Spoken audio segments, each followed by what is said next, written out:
Hi there!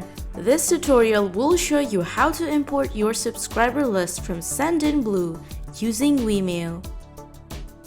Firstly, make sure you have an account with Sendinblue.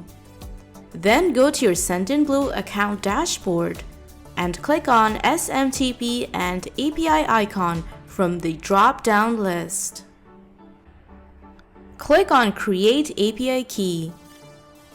Then set the API name and hit Generate. Now copy the API key.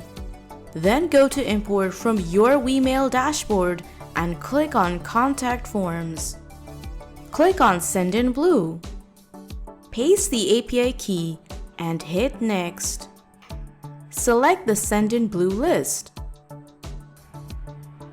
Then you can choose to import subscribers with Sendinblue or import your Sendinblue subscribers to your Vmail list.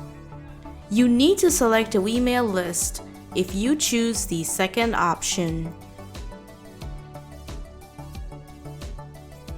Enable Override Existing Subscribers, but this is optional.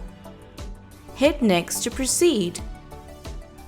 Set the fields you want to include if needed and click on Import.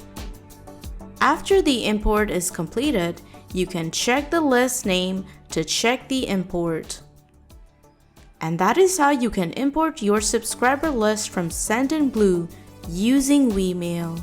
For more information on email marketing for your WordPress site, be sure to check out getvmail.io and subscribe to our channel.